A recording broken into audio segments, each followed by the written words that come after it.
Hum, Então, começando pela palavra genealogia, isto eu quero só advertir que é uma comunicação de caráter inicial. Portanto, isto é uma iniciação ao mundo da genealogia, não é uma formação intensa, nem pretende ser uma formação pesada. Basicamente, é uma conversa informal, vamos abordar o tema de um modo leve e depois falar um bocadinho no final também sobre isto. Portanto, a genealogia, etimologicamente, temos o gene é que vem de geração e logos que vem de escrita. Portanto, será a escrita das gerações, o registro escrito das gerações. E é algo que preocupa o homem desde sempre. Portanto, desde que começou a existir história, desde que começou a existir a escrita, as pessoas que, de alguma maneira, tinham um lugar importante, gostavam muitas vezes de justificar a sua chefia, o seu acesso ao poder, através de determinadas genealogias, que nessas épocas mais remotas quase sempre eram mitológicas e de origem divina e tudo mais. Mas foi sempre algo que nos intrigou, porque, de alguma forma, nós acabamos por ser um elo numa cadeia. E se o tempo de vida humano nos permite conhecer os nossos pais e os nossos avós, e nem toda a gente conheceu os avós, e alguns sortudos conheceram os bisavós, estamos limitados pelo tempo, de forma que, através da documentação, nós temos a possibilidade de recuar um pouco mais e de recuperar essas memórias. A genealogia será, por um lado, uma ciência auxiliar da história, por outro lado, ela própria é uma ciência autónoma, porque também já tem outras ciências das quais se socorre e que auxiliam. Temos, por um lado, a paleografia, que é o estudo da escrita antiga, a diplomática, a análise dos diplomas e de toda a documentação que pode ajudar ao estudo genealógico e ao estudo histórico, do modo geral. A própria heráldica, que curiosamente precisa mais da genealogia do que o inverso. Também podemos falar um pouquinho, e vamos falar um pouquinho da heráldica mais à frente. E a parte da genética, que também, para além da parte biológica, também tem a parte documental em termos de genealogia. E no caso da genética é particularmente importante quando estamos a estudar determinado tipo de doenças que quase sempre são hereditárias, e aí a genealogia é bastante importante para facilitar a genética. Por outro lado, a genética também, e hoje mais do que nunca, permite de alguma forma um alcance mais vasto, mas de caráter diferente do que a própria genealogia. Porque a genealogia tem como fontes, tem inúmeras fontes, mas como fontes principais, os registros paroquiais, que começaram no Concílio de Trento, ou no âmbito do Concílio de Trento, nos finais do século XVI. Claro que há documentação com registro de famílias bastante anterior a essa data. Mas, de qualquer forma, há limites temporais em que não nos é possível ultrapassar em termos de nomes de pessoas. Enquanto que a genética permite leituras da ordem dos milhares de anos. Portanto, pode ser de alguma forma uma continuação a um estudo genealógico, mas de um caráter diferente, porque não temos nomes, não havia registro, como disse, mas temos percursos migratórios que podem associar determinadas famílias ou determinadas linhagens a certos lugares, a certos movimentos geográficos. Em seguida, temos aqui o início de.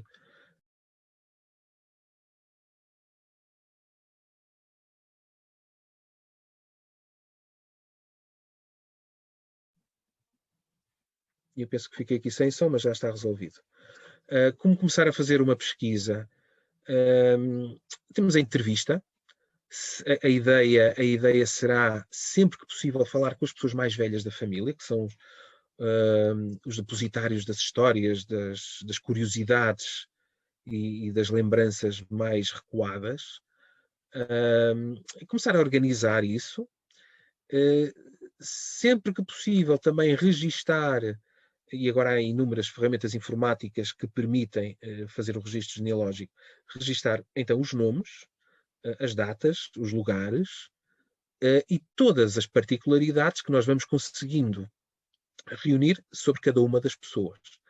Isto tendo em vista a ação que nós ultrapassamos, o número de antepassados duplica. E o número de antepassados vai duplicar num crescimento exponencial de base 2. Nós temos 2 pais, temos 4 avós, temos 8 bisavós, 16 trisavós e por aí fora. Como eu estava a dizer, portanto, temos aqui as informações relevantes, não é? Que devemos ir anotando sobre cada uma das pessoas, o nome, a data de nascimento, a naturalidade, a filiação, e todas as informações complementares que consigamos apurar, porque por mais irrelevante que possa parecer uma informação, ela vai ser sempre importante. E acaba por ser um cúmulo de informações que depois nos permite ter uma visão mais global sobre esta ou aquela pessoa. Há 2 tipos de genealogias que se podem fazer, andando para cima ou para baixo em termos cronológicos. Então, quando nós estamos a fazer a nossa genealogia, o registro dos nossos antepassados, normalmente estamos a fazer aquilo que se chama genealogia ascendente, em que nós começamos por nós ou por alguém em específico e vamos então registar o seu número de antepassados no tal crescimento exponencial de base 2 que eu referi. Os 2 pais, os 4 avós, os 8 bisavós, os 16 trisavós e assim sucessivamente. Quando, por exemplo, no âmbito de um estudo de caráter histórico, nós estamos a traçar a biografia de uma determinada personagem, de um rei ou de alguém que tenha tido um papel relevante, ou simplesmente uma pessoa que estejamos a fazer o estudo, podemos tentar reunir toda a sua descendência. E então aí estamos a fazer uma genealogia descendente, porque estamos a partir de alguém no passado e vamos tentar reunir todos os seus descendentes até à atualidade. Aqui não conseguimos ter aquele rigor do crescimento exponencial base 2, porque aqui é aleatório. Um indivíduo pode ter tido 2 filhos, como pode ter tido 10. E na geração a seguir, o número dos netos também irá depender dos filhos que cada um dos seus filhos teve. Portanto, aqui não temos a certeza de que vamos sempre reunir a totalidade dos indivíduos, até porque as pessoas podiam, devido ao seu trabalho, podiam movimentar-se em termos geográficos e terem tido filhos em várias regiões. E se nós não temos um conhecimento prévio disso, se nós só estamos a fazer o estudo no lugar ou no local geográfico onde pensamos que aquela família está sediada, podemos não conseguir encontrar todos os filhos que um determinado casal teve, ou eventualmente todos os netos. Mas isto só para se perceber a diferença do conceito do que é fazer uma genealogia ascendente ou então uma genealogia descendente. Estes quadros pretendem demonstrar essa diferença. Pronto, apesar daqui o número de bonecos ser pequeno, mas dá para perceber que num lado partimos do presente, aqui do lado esquerdo, no quadro do esquerdo temos 2 irmãos, um menino e uma menina, depois temos os seus 2 pais, os seus 4 avós, e assim sucessivamente. No lado direito temos um casal, já idoso, que teve também um casal de filhos, que por sua vez também casou, e o seu filho teve 3 filhos, a sua filha só teve 2, pronto, mas isto já dá para perceber essa diferença. Em termos de genealogia,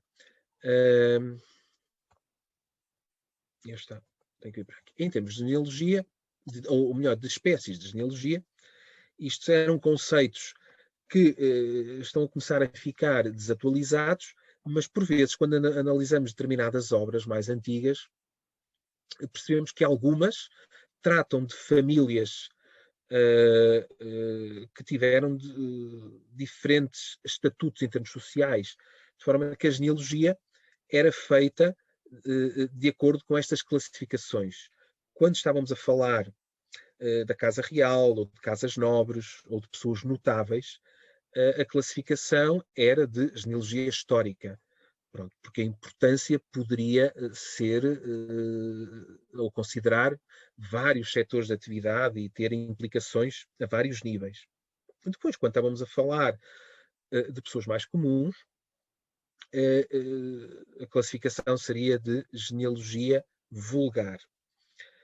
Claro que, conforme eu disse, estes conceitos tendem a estar desatualizados, mas como por vezes analisamos obras antigas, em que este tipo de classificação ainda aparece, ele está aqui só para nós percebermos, em cada caso ou em cada obra consultada, que tipo de genealogia poderemos ter em mão. Depois, há aqui dois conceitos que são importantes percebermos, que é o conceito de geração. Portanto, será uma geração, será o tempo de vida humana, a duração de vida humana, que de alguma forma é o lapso de tempo entre um pai e um filho, ou um avô e um neto. Portanto, aí já estamos a falar de duas gerações. Ou será, grosso modo, um conjunto de pessoas que serão mais ou menos da mesma idade. Isto também é importante quando estamos a fazer investigação, porque nós não temos sempre, em termos cronológicos, os dados não são estanques. Portanto, nós temos indivíduos que foram pais com 20 anos ou até menos. Do mesmo modo, temos pais que que tiveram filhos com 30, com 40, com 50 e até mais anos. Por vezes, fruto de segundos e terceiros matrimónios. O parentesco será o vínculo entre os membros de uma determinada família, a relação que existe entre os membros. Essa relação pode ser mais ou menos afastada. O parentesco registra-se em linhas e nestas conta-se por graus. Daí muitas vezes dizermos eu sou o primo em segundo grau ou em terceiro grau de tal pessoa. Portanto, uma linha é uma série de pessoas que procedem umas das outras até que uma se destaca de um tronco. E do tronco, que pode ser um antepassado comum, podem derivar várias linhas. Depois o grau será então a distância que vai de uma geração a outra geração. No caso das linhas, temos a designada linha reta, que é uma dedução direta das gerações, quer ascendente, quer descendente. Portanto, temos aquela linha em que temos o pai, o filho, o neto, o bisneto, e depois temos as linhas transversais, onde são feitas também as deduções das gerações, mas concorrentemente à linha reta inicial, ou seja, são as linhas colaterais. Se eu tiver um casal que teve 2 filhos, a descendência desses 2 filhos vai representar entre si 2 linhas colaterais, em que as pessoas vão, nessas linhas, vão sendo parentes entre si em grau cada vez mais afastado. Antes de chegar aqui, queria só frisar aqui um ponto. Nós ouvimos muitas vezes dizer que determinada pessoa é descendente direto de alguém. Eu sou descendente direto de Dom Afonso Henriques, ou sou descendente direto de alguém. Muitas vezes ouvimos isso, mas não é propriamente correta essa designação, porque, efetivamente, ou descendemos de alguém ou não descendemos, pura e simplesmente. Não há ascendências indiretas. Ou descendemos ou não descendemos. O que por vezes as pessoas querem dizer é que descendem em linha masculina ou em linha de varonia, o que na genealogia, por causa da representação, pode ser mais ou menos importante. Mas quanto à ascendência ou descendência direta, ela ou se verifica ou não se verifica. Agora, relativamente aos graus, há uma diferença relativamente ao direito civil e ao direito canónico. Até porque, no caso dos casamentos, existe um impedimento até ao segundo grau de consanguinidade. De forma que temos aqui, neste exemplo, o António, que vai ser o pai do Manuel e do José. Portanto, depois temos a linha do Manuel, que é o João, o Francisco e o Diogo, e a linha do José, que é o Luís e o Joaquim. Portanto, aqui vemos as tais duas linhas que procedem de um tronco comum, que será o António, e a linha do José é colateral à linha do Manuel, e vice-versa. Portanto, as descendências dos dois irmãos, do Manuel e do José, vão sendo parentes entre si em grau cada vez mais afastado. E como é que nós contamos os graus? Muito simplesmente, vamos subindo por um lado e descendo por outro. Por exemplo, se eu quiser saber em que grau o Diogo é parente do Joaquim, eu tenho que subir e contar o número de indivíduos que existem até chegar ao Joaquim. A diferença é que no direito civil não é contado ou não é tido em consideração o tronco, e no direito canónico é. Ou seja, eu no direito civil diria que o Diogo é parente do Joaquim em, ora, Francisco 1, João 2, Manuel 3, António 4, José 5, Luís 6 e Joaquim 7, em sétimo grau. Portanto, 1, 2, 3, 4, 5, sexto grau no direito civil e sétimo grau no direito canónimo. A única diferença, então, é que no direito canónimo é considerado o tronco comum entre os dois ramos. De resto, o processo é idêntico.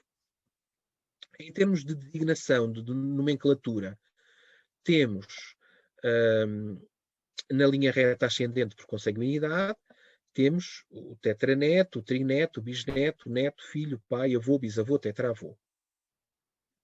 Depois do quarto grau, não há designação própria. Por vezes nós ouvimos as expressões pentavô ou exavô, mas o mais correto será, a partir do quarto grau, dizer quinto avô, sexto avô, sétimo avô, e assim sucessivamente. 20º avô, 30º avô, e de igual modo, quinto neto, sexto neto, sétimo neto, e por aí fora. Depois, na linha reta descendente por afinidade, temos o genro e a nora, o sogro e a sogra, e na colateral sanguínea, o irmão, o primo, o tio e o sobrinho. O parentesco pode ser legítimo ou ilegítimo. Depois, em seguida, como é que... isto já falamos no direito civil e no direito canónico, em que no direito canónico contam-se todas as gerações, incluindo o tronco. E subimos por uma linha e descemos pela outra.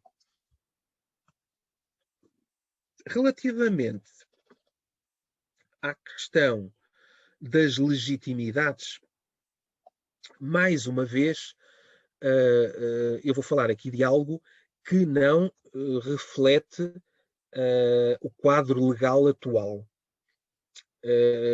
Até porque, pronto, em termos legais, hoje em dia não existem filhos ilegítimos.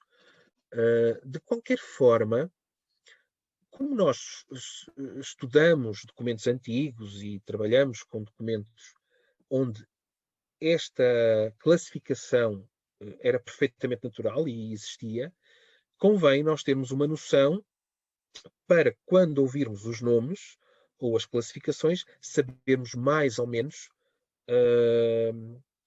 o que é que elas significam, porque há aqui algumas nuances que convém esclarecer para perceber muito bem o que é que se está a falar quando ouvimos determinados nomes. Então, em termos de filhos, temos os legítimos e os ilegítimos. Os filhos legítimos, é o mais simples, pronto, resultam de matrimónio legítimo dos seus pais. Os filhos ilegítimos, então, é que se subdividem em filhos naturais, que era aquilo que antigamente eram considerados os filhos que eram perfilháveis, ou seja, que independentemente de os seus pais não estarem casados, os seus nomes poderiam aparecer. E mais, e no caso destes filhos naturais, se os pais casassem posteriormente ao seu nascimento, eles ficavam automaticamente legítimos por subsequente matrimónio dos seus pais, com direitos exatamente iguais aos dos filhos legítimos. Eles passavam a ser filhos legítimos. E mesmo em termos de heranças e de concorrência para títulos nobiliárquicos e tudo mais, passavam a ser tão legítimos como os ditos legítimos logo à nascença. Depois, relativamente ao que eram considerados filhos não perfilháveis, onde era proibido pôr o nome dos pais, temos 3 classificações. Os adulterinos, portanto, que resultavam de adultério, em que alguns eram filhos de, pelo menos um dos seus pais estava casado e este filho era fruto de uma relação extramatrimonial. Os espúrios ou incestuosos eram fruto de ligações em graus proibidos, pronto, por exemplo, entre irmãos ou entre pais e filhos e situações análogas.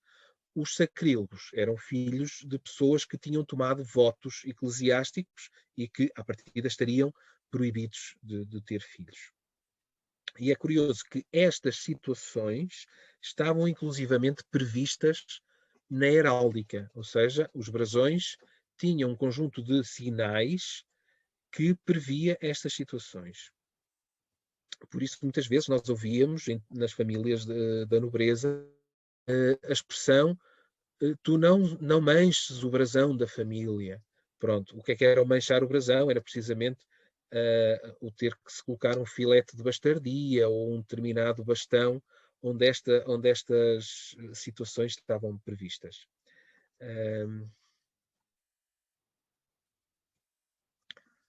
Agora, tenho que ir para aqui, vou passar ao quadro seguinte. Exatamente. Pronto. A questão do nome, apelido, ou nós temos a pessoas do Brasil a ver, no Brasil o apelido é o sobrenome. Como é que aparecem os apelidos, os sobrenomes em Portugal e, do modo geral, um bocadinho por todo o lado? Temos os primeiros apelidos que aparecem são aquilo que se chamam os patronímicos, ou seja, o nome do pai. Era filho de Henrique, o Vasques era filho do Vasco, o Rodrigues era filho do Rui, o Nunes filho do Nuno, e por aí fora. Isto estamos a falar no século IX, décimo primeiro. A partir do século XII, XIII, começam a aparecer aquilo que se chamam os toponímicos, que era a associação do lugar onde a pessoa nascia, quer por pertença ao lugar em que o dono da terra, sendo senhor ou sendo titular de uma determinada terra, tomava como apelido o nome dessa terra.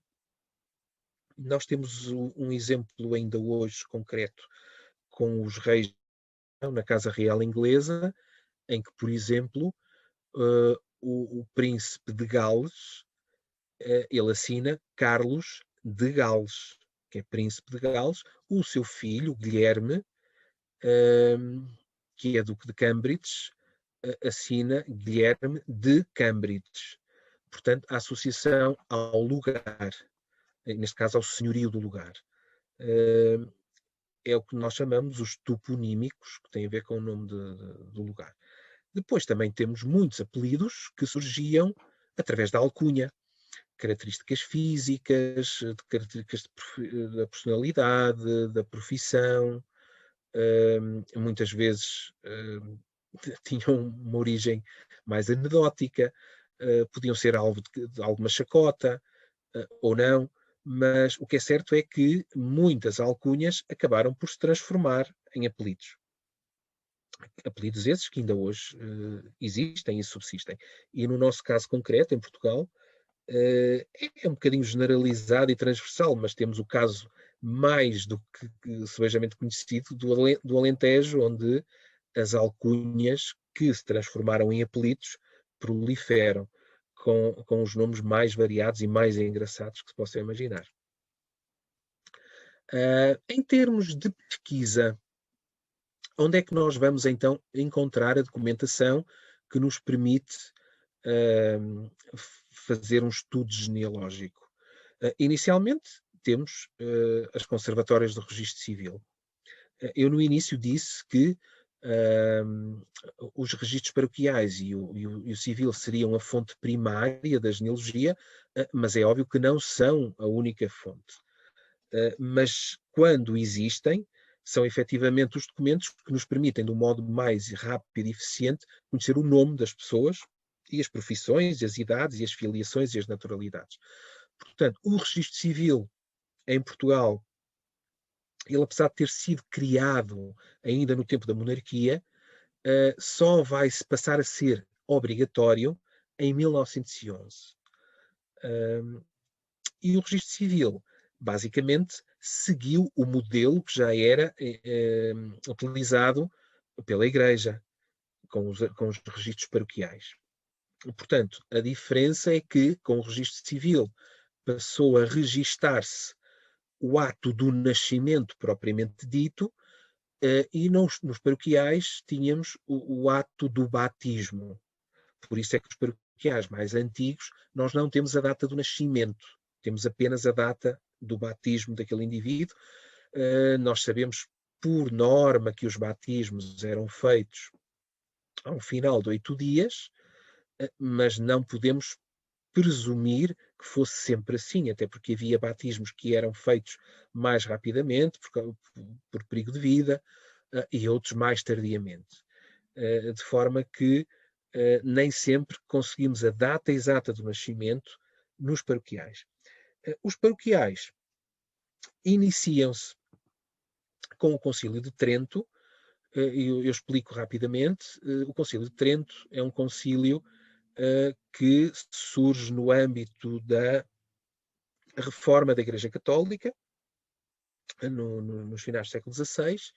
Todos nós sabemos que as crises religiosas do século XVI, que já tinham até começado com a Guerra dos 30 Anos, tiveram início com o Martinho Lutero, a questão das indulgências e tudo mais. A Igreja Católica vai responder a esses movimentos e, numa atitude numa tentativa de arrumar a casa e de tentar adaptar-se também aos novos tempos, vai ser efetuado na cidade italiana de Trento um grande concílio. E nesse concílio vão-se tratar inúmeras situações. É um concílio que vai durar vários anos e vai apanhar inclusivamente vários papas. Portanto, é um acontecimento marcante na vida da Igreja Católica e na vida social em geral, porque vai ter repercussões, de forma que, além dos inúmeros assuntos que foram tratados no âmbito do Concílio de Trento, há um que nos interessa particularmente, que é a questão dos registros paroquiais. E como é que surge essa ideia ou essa necessidade? De uma forma interessantíssima. É que a Igreja tinha imensa dificuldade em controlar os casamentos, porque havia indivíduos que se casavam várias vezes com pessoas diferentes, e não havia como controlar isso.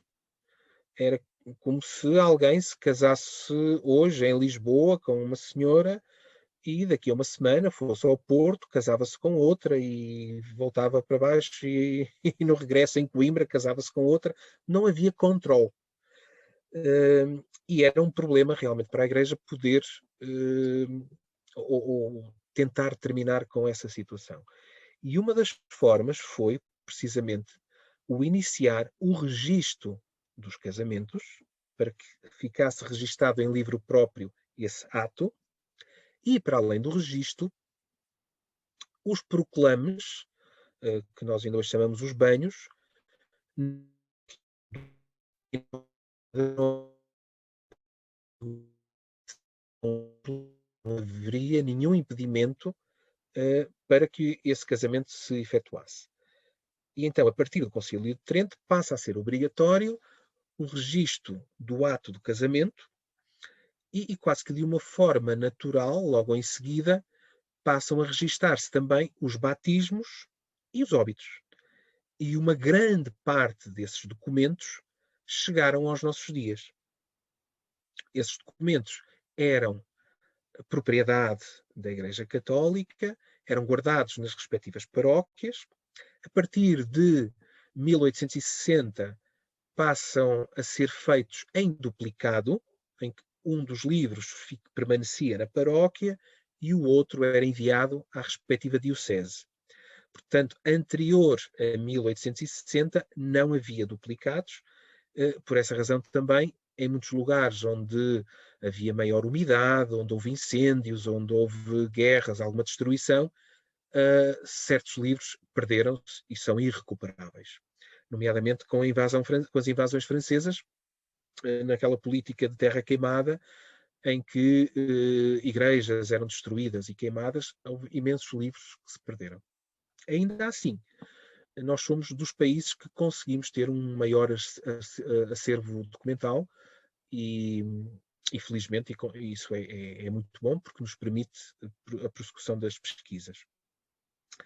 A guarda desses livros, como eu disse, pertencia à Igreja, pertencia às paróquias e às dioceses, mas com a instauração do liberalismo e com a extinção das ordens religiosas, e mais tarde com o início do registro civil, esses livros passam a incorporar a documentação das conservatórias do registro civil por força de lei. Ou seja, a Igreja foi obrigada a entregar esses livros. Eu não vou aqui discutir se foi justo, ou se foi injusto, ou se foi correto, ou se foi incorreto. Do ponto de vista da investigação, o que eu posso dizer é que, talvez graças a essa situação, nós possamos ainda hoje ter livros que se calhar não teríamos. Porque nós sabemos que em Espanha, onde não houve guerra, onde não houve liberalismo, a documentação continua a pertencer à Igreja e continua a estar nas paróquias e nas dioceses. E se, por um lado, existem arquivos diocesanos e tudo mais, há muitas igrejas que não têm condições de ter livros antigos, de restauro, de digitalização. Portanto, sob esse ponto de vista, as coisas estão salvaguardadas e os livros estão atualmente nos arquivos distritais. Portanto, cada distrito tem o seu arquivo que tem à sua guarda essa documentação. As conservatórias do Registro Civil, ao fim de 100 anos, são obrigadas a entregar nos respectivos arquivos distritais a documentação civil que possuem. Depois temos os arquivos municipais, os arquivos militares, bibliotecas, muitas vezes têm genealogias manuscritas, há também nobiliários, livros de linhagem. Uma das coisas que nos permite, por vezes, ultrapassar a barreira cronológica do Concílio de Trento e conseguir encontrar registros anteriores é que quando nós conseguimos entroncar uma determinada família nas famílias mais ilustres, conseguimos ultrapassar essa barreira cronológica porque as famílias mais ilustres mantinham registros de quem era quem, porque necessitavam de saber quem sucedia nos vínculos, quem sucedia nas terras, e muitas vezes, ou uma grande parte das vezes, as maiores famílias apadrinhavam mosteiros e os próprios monges encarregavam-se de fazer a história da família, de fazer a genealogia, de registar as diversas gerações. E os casamentos e as alianças entre as diversas famílias. E esses registros hoje, esses livros, essas genealogias manuscritas, permitem-nos ultrapassar o século XVI e conseguir, muitas vezes, ir muito mais para trás. Obviamente que não é possível fazer isso em todos os ramos, mas num ou noutro conseguimos ultrapassar essa barreira. Aqui temos dois exemplos de paleografia. Portanto, a paleografia, que eu também falei no início, é fundamental no estudo da genealogia, porque é através da leitura dos documentos, da correta leitura e interpretação dos documentos, que nós conseguimos perceber o que está lá escrito, os nomes, as datas e todas as demais informações. O maior problema é, por um lado, a conservação dos livros, como eu falei há pouco. Temos aqui na folha do lado esquerdo manchas de umidade. As tintas que eram utilizadas com óxidos de ferro muitas vezes enferrujam com a própria umidade e corroem o suporte do papel. E nós às vezes pegamos em livros onde o sítio, o local onde estava a tinta é um buraco, deixou de existir. Parece quase que um crochê ou uma renda, porque deixou de existir. E há livros que são completamente impossíveis de ler. Alguns até se desfazem se forem manuscritos. Daí a importância de se digitalizar o quanto antes tudo aquilo que ainda existe, para que um dia que o suporte de papel não permita mais a sua leitura, pelo menos existir uma imagem digitalizada que continue a permitir a investigação. Por outro lado, temos o tipo de escrita, a grafia utilizada, as abreviaturas. Nós temos que pensar que, por exemplo, na Idade Média não existia papel, existia pergaminho, que era um material caro.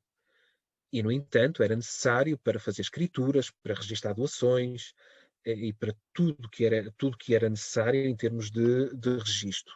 Dos tombos dos mosteiros, dos tombos das casas senhoriais, todas as informações tinham que ser registadas.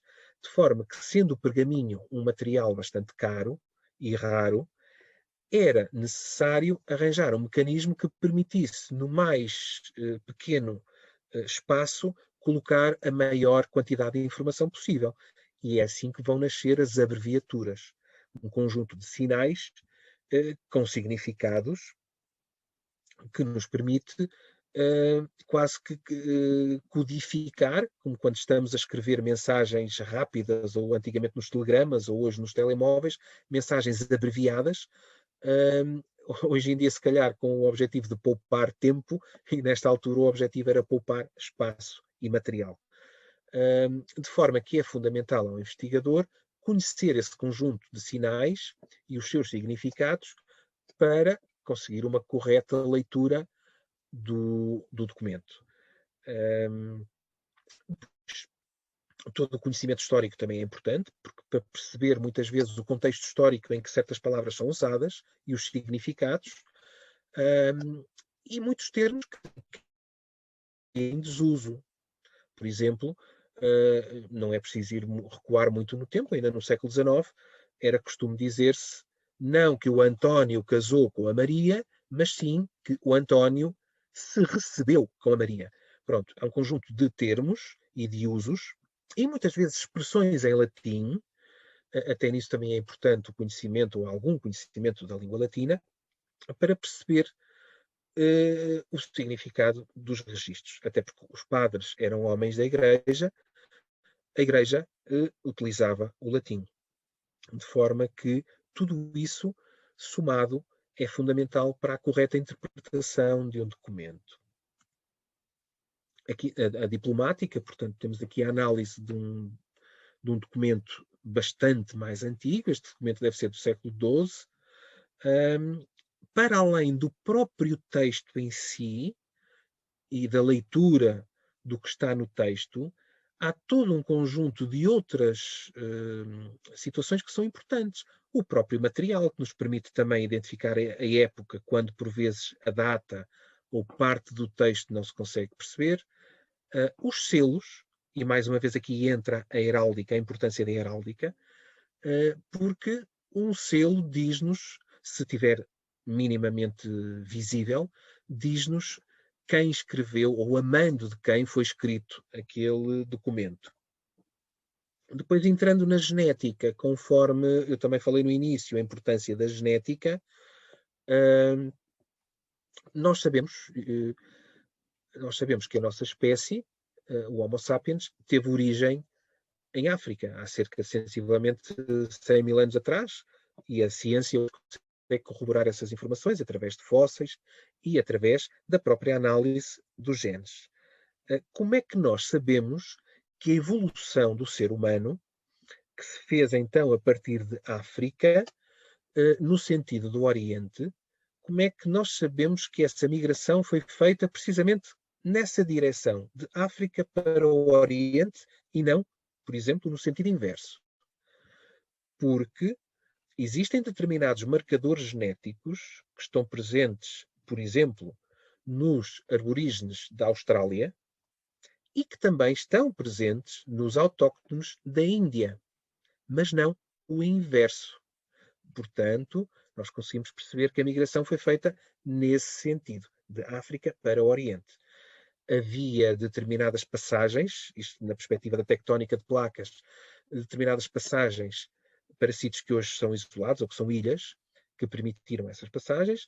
Os grupos iniciais foram movidos pela necessidade de alimento, eles iam atrás das manadas de ungulatos de que se alimentavam, e por onde os animais iam, eles iam atrás. E muitas vezes percorriam grandes distâncias e já não voltavam. E depois instalavam-se. A nossa espécie é uma espécie bastante curiosa, nós somos seres curiosos, gostamos de explorar.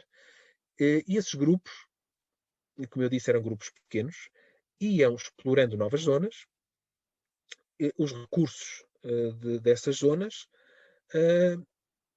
e depois os filhos deles continuavam e os netos deles continuavam e já não voltavam. Grupos pequenos, conforme eu disse, nunca teriam se calhar mais do que entre 20 a 100 indivíduos, eram grupos relativamente pequenos.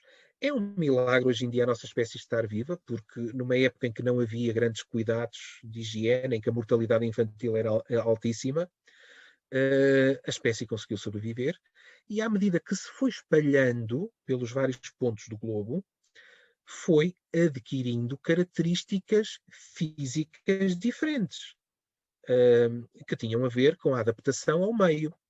A cor da pele, a questão dos olhos mais rasgados dos orientais, tudo isso são adaptações ao meio que se manifestam não de uma geração para a outra, mas ao longo de muitas gerações, ao longo de milhares de anos.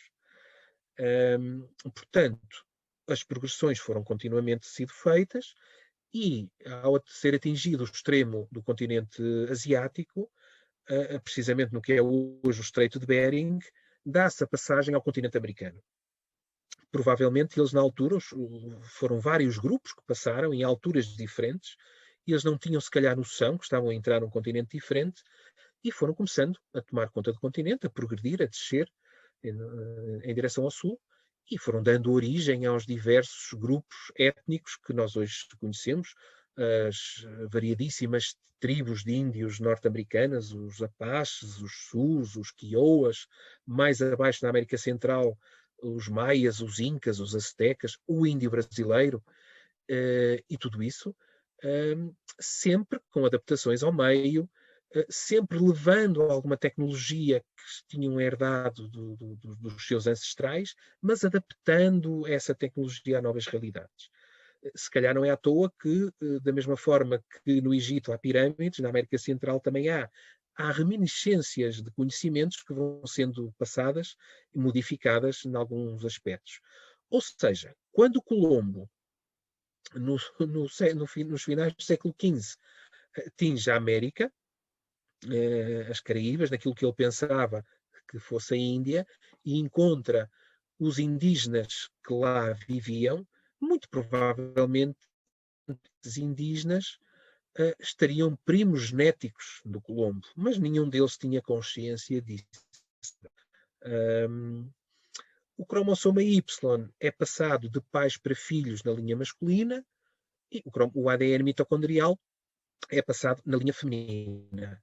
Os homens também recebem das suas mães o ADN mitocondrial, mas já não o passam à sua descendência. De forma que é precisamente através do estudo desses cromossomas que nós conseguimos fazer ou traçar estas linhagens e estes percursos. Como é que isso é feito? Bom, eu não sou geneticista, mas posso dar uma metáfora que facilmente explica isso. É quase como se eu tivesse a tirar uma fotocópia de uma fotocópia num ato contínuo. E num determinado momento em que eu estivesse continuamente a tirar sempre a mesma fotocópia, ao abrir a tampa, vai cair um grão de poeira que vai provocar uma pinta negra na fotocópia seguinte. Ou seja, todo o conjunto é igual, mas a partir daí as fotocópias passam a ter uma pinta preta, resultante daquele grão de poeira que caiu. Ora, o que é isso nos genes? É uma mutação. E as mutações genéticas acontecem na natureza de uma forma natural. É uma forma de resistência e de adaptação. Se fôssemos todos iguais, se calhar se viesse uma doença grande, como agora no âmbito da pandemia, se morria um, morriam todos.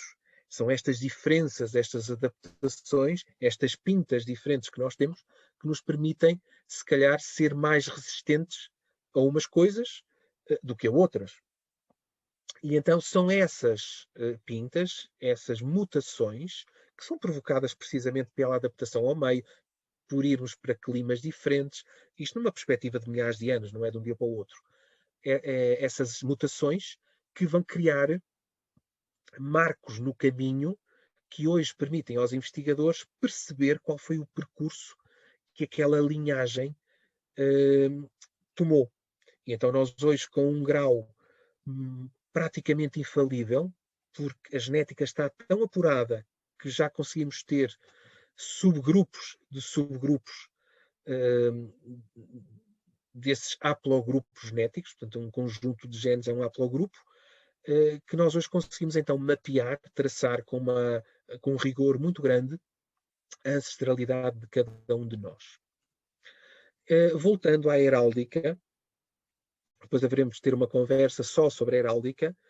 Eu tinha dito no início que a heráldica precisa mais da genealogia, porque ao registar as gerações é preciso saber então quem foi quem em determinada família. Uma coisa curiosa na genealogia é precisamente o crescimento exponencial, que já falamos, em que temos 2 pais, 4 avós, 8 bisavós e assim sucessivamente. Então, de uma forma genérica, isto é transversal a todos nós vamos encontrar, em termos sociológicos, um pouco de tudo. Todos nós teremos antepassados que eram pessoas humildes do campo, como também temos antepassados que eram membros da nobreza. O que acontece é que, muitas vezes, devido aos morgadios, aos vínculos que eram instituídos para que se evitasse a dispersão da fortuna, uma determinada família em que toda a parte principal da riqueza era herdada pelo filho mais velho, naquilo que eram os vínculos estabelecidos, eram figuras jurídicas que permitiam então que uma determinada família mantivesse a sua grandeza e a forma de sustento dessa mesma grandeza. Os filhos mais novos teriam que procurar um bocadinho a sua sorte. E o que acontecia muitas vezes é que iam para a carreira militar, se fosse possível, porque quando existiam guerras era sempre uma forma de tentar o sucesso, ou muitas vezes iam para a carreira eclesiástica, porque a Igreja sempre foi uma forma também de assegurar futuro. O grande problema é que muitas vezes as pessoas iam para a Igreja sem terem vocação. Daí quase todas as famílias terem um antepassado que era padre. Portanto, também é algo que é um fenómeno natural, porque acontecia e eventualmente ainda hoje acontece, como todos nós sabemos. O que resulta daqui é que todos nós acabamos por encontrar, eventualmente, um antepassado que teve uma carta de brasão de armas. E aí convém termos conhecimentos para perceber o significado desses brasões, o que é que significa cada um destes escudos, esta sinalética e os emblemas que lá estão e a forma como eles são herdados e transmitidos no tempo. Esse aprofundamento da questão da heráldica, então, ficará para uma outra altura, para não nos dispersarmos muito do tema da genealogia. De qualquer forma, mostro só aqui alguns exemplos do que podemos fazer também com anéis, com a heráldica. Podemos fazer anéis, podemos fazer reposteiros.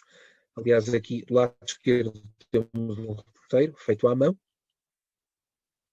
As iluminuras, os quadros, que são bastante interessantes.